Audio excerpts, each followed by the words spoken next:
I happen to be the best fantasy football player in America. Yeah. Okay. I've won the NFL challenge of all the NFL Players Association have a fantasy football league every year. I'm that mug twice out of the last 4 years. We want to talk a little bit about the quarterbacks coming up for fantasy football this year, man. Don, man, tell me your top guys, man. People should be looking at the draft, and also tell me your theory on when to draft quarterbacks. A lot of people like to draft from early. A lot of people like to draft from late. Kind of tell me what your theory is on when to draft them and who you should be drafting. Very good question, Troy.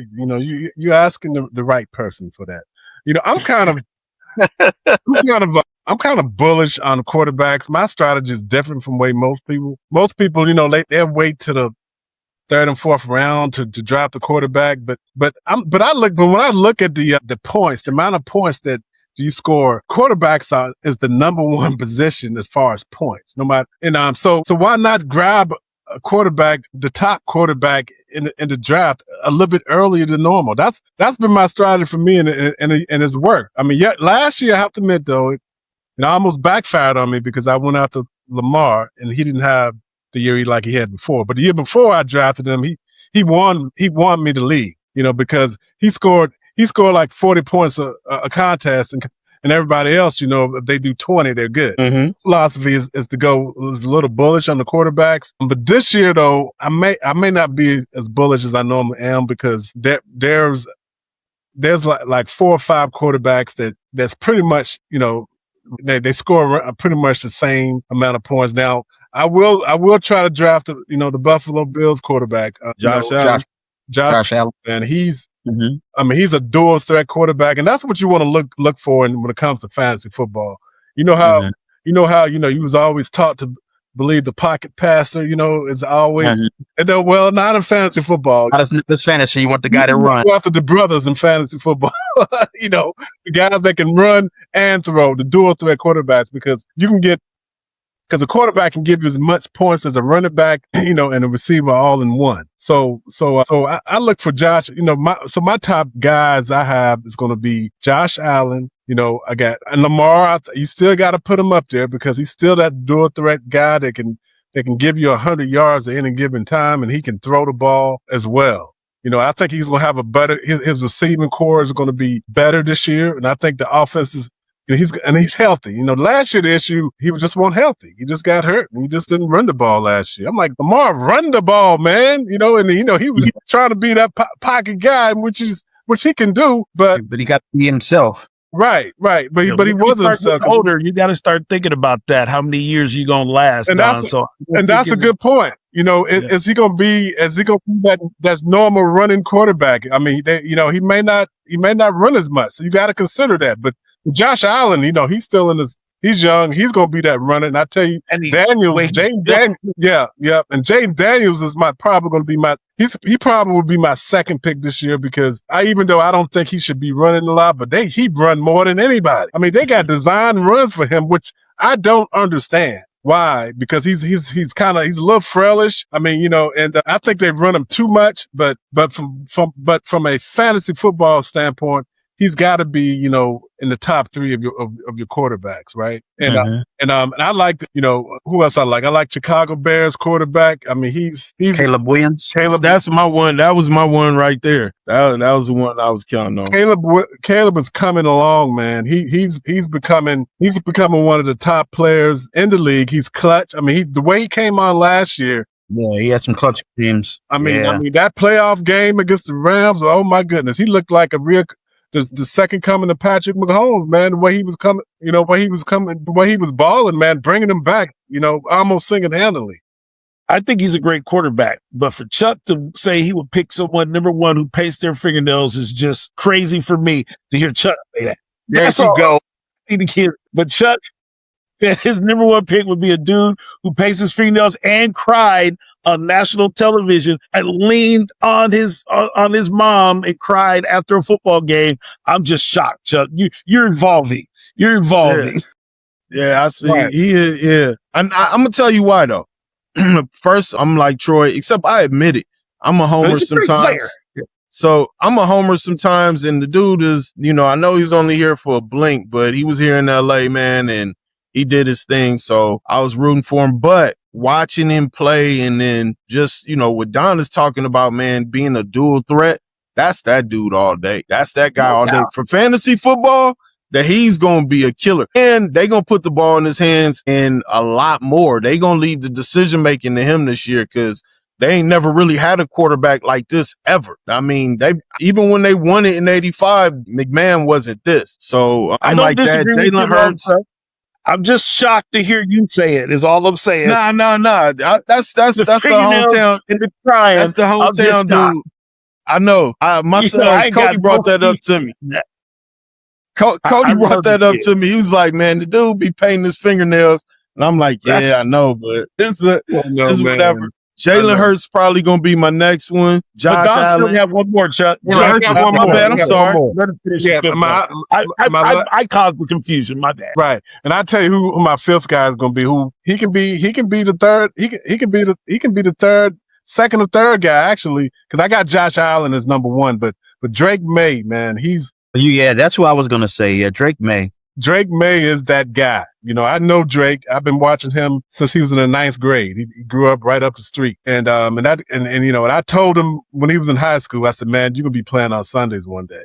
I did. He'll tell you that. And he has not, he made me look good because the way he's balling right now, he's that guy that he can run. He's deceptively fast and he's an athlete. People don't realize how much of an athlete he is. He would get you. Why don't they realize that?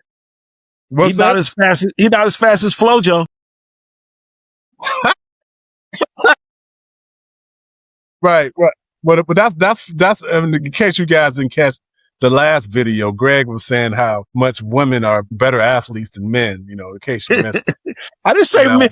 You see now, see how Don do, Troy? Now I said women are better athletes. That's what you said. That's what you said. That is what you said. Don't even try to back off of it now. That's what you said.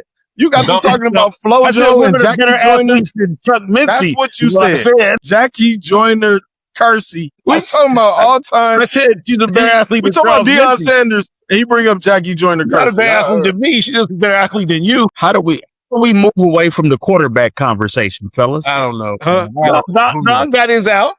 I'd be interested to hear what Chuck got to say now. Yeah, but I got my five. Let me go to my five. I'm going to go with Caleb Williams, Jalen Hurts, Josh Allen. I'm going to go with two traditional style dudes.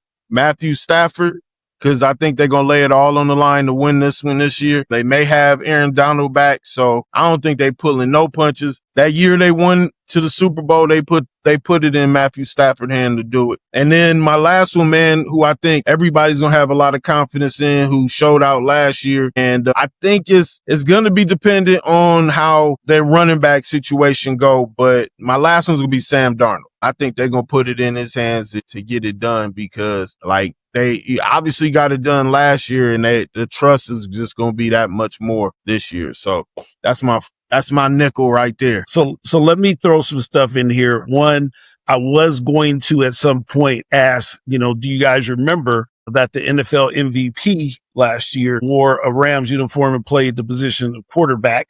But I do understand the dual threat piece. Now, if I played fantasy, I would be just like Don. I'm looking for Josh Allen. Can I get him? Can I get him? Year. You have to play this year. You on that? Yeah. We have no own league. You're gonna bully me into doing something now, you guys. Yeah, look, I ain't been doing nothing. You see what I'm talking about? You guys bullying me. But anyway, the second one after Josh Allen, I think Lamar coming off of the injury, I still think he's fantastic. So I'm looking at Lamar. I think the player that's kind of forgotten, and this is, again, I know he doesn't run. He's not the dual threat, so it might not be as great a fantasy pick, but the quarterback that I think is going to have the bounce back year, he's got the best wide receiving core or tandem in the league, is Joe Burrow. And nobody's talking. This guy's going to probably throw for 7 million yards this year. As long as his offensive line holds up, Joe Burrow is going to throw for a lot of yards. This guy's had a great career. I'm not saying, Don, that he's the best fantasy quarterback per se, because I know he's one-dimensional, but this guy is going to throw for a lot of yards because the one thing that can hurt quarterbacks is guys who got bum receiving cores. So I think that's part of Lamar. Lamar needs an upgrade there. And I like his receivers, but I don't love them, if you know what I mean. They're good, but they're not great. So I think that hinders him. So I think Joe Burrow is the one guy that nobody mentioned. So I'm going to throw him in there. I think Stafford. The one thing about Stafford that's risky is the dude's like almost our age. I mean, he's at the end of his career. You know, football is one of those sports where you can go from the top of the mountain to the bottom in just 9 months' time. Especially at running back. I know quarterback's a little different, but if he doesn't stay healthy, he had some back issues last year, that could be a problem. But the one person I just wanted to mention and throw in there that nobody talked about was Joe Burrow. I see him having a real big year this year. I have a little bit different philosophy than Don. If it's not Josh Allen, if it's not him available, I'm not picking. And for the reasons you guys said, you guys named a lot of great quarterbacks. And because if it's Josh Allen, I might consider taking him with the. That's not what I said though, man. I said this year is different. You know. Yeah. So right. Yeah. When you had a healthy Patrick Mahomes, healthy Lamar, a Jalen Hurts that was killing it running as well back in a few years ago. It was time. I think you should have picked a quarterback early, but this year I'm not doing that because it's not enough dual threat quarterbacks that run consistently anymore because they keep getting hurt. So yeah, and there's so many, and the reason why I wouldn't pick a quarterback before the fourth round is because there's so many good ones, right? Like even a guy like Kyler Murray might have a big year this year because he's a dual threat guy and he can run. You can get him late, and he's gonna have, he's gonna throw. If he doesn't get hurt, he's gonna throw for a lot of yards and run for a lot of yards. So you can get him you can get him super late. JJ. Yeah, he's going to go to JJ. So, like I said, Kyler Murray. Yeah. I would say this, Chuck. The only reason why I'm not laughing, Chuck, is and we're not talking good quarterbacks. We're simply talking fantasy numbers. Okay. But the only reason why Chuck, I don't think he's a fantasy guy, though. I don't think he has been. I'm just going to say this because you guys laugh. He does have Justin Jefferson. If I'm him, I'm just going to just stick back and I'm throwing it to him 15 times a game. And that could be the difference. Addison is better than most of the teams in the NFL's number one. Minnesota has 2 number 1 receivers because Jordan Addison is a dog and he's going to be even better this year. And so, might be the second best tandem because Cincinnati Bengals might have the best overall. Yep. It might be the second to Cincinnati, and the Rams got a good one too. The Rams got a good tandem. Nakua and Devontae Adams. So, so the Rams, Vikings, and Bengals probably have that on lock. But yeah, I mean, a guy like him could put up big fantasy numbers. And don't get it wrong, me trying to compare him to any of the top quarterbacks in the league because he's not. I'm just saying as far as fantasy numbers. But yeah, and like I said, I think you serve your best going running back first in your fantasy league and then going receiver and then getting the best that you got left out of the quarterbacks there. No. I don't know, I'm just surprised Kyler Murray is still like starting for somebody right now. I just don't even know if he's gonna start. That's not even a game. That's why I said I've never seen it, man. Like, are they running the option? He might not even start. What we doing this year, bro? Like, he throws for a lot of yards, Chuck. I mean, he throws for a lot of yards. But you got to. You don't throw a lot of touchdowns. They down in the fourth quarter every game, so. I mean, he has played for a very bad organization for a while too. Yeah, let's see how he does. Let's see how he does with some structure around him, a good coach, some professionalism around him. I mean, it's hard to judge people when they had no professionalism around them. I mean, I know he's in a great city. I can say that, man. Minneapolis is probably one of the best cities I've been to. So I give him props for that. But you're gonna have some fun there. But man, if you like 80 feet of snow, Minneapolis might be the greatest city we're around. They understand there though. Like they understand that everything underground. You park underground, all the buildings connected. You figure it out. Yeah, I'm gonna tell you. Like I'm from LA. LA, my favorite city, but Seattle's like probably 1A or maybe tied with LA. So maybe that's a conversation for a different topic maybe later on. But yeah, man, that's the only thing I say was going right for Kyler right now. obviously would wish well on him, but I just don't see it, man. Well, let's just see how like I said, he obviously has the arm strength. He obviously has the run ability. He's obviously played for a very poor organization. Let's see if he beats out JJ McCarthy, if he gets that number 1 job. We'll see how he does. You guys got anything else to add to this? I think we're good, man. And let's good? get ready. Let's get to fantasy football is almost here. Let's get the league Man. set up. All right, man. Let's go ahead and let's go ahead and make sure that we have our little 4-person league, and we can go ahead and play for some bragging rights, and maybe for whoever is going to buy the dinner when we get down to Seattle. But yeah, but it's been fun. I appreciate everybody watching us today, man. We really had a great conversation. I think it's been one of our better shows this week, and I hope that you guys like, subscribe, share, comment, tell us how you feel. Like we talked about earlier, our voice, our platforms are important. So please come out and share and support. For Don, for Chuck, for Greg, and for myself, you guys have a great week.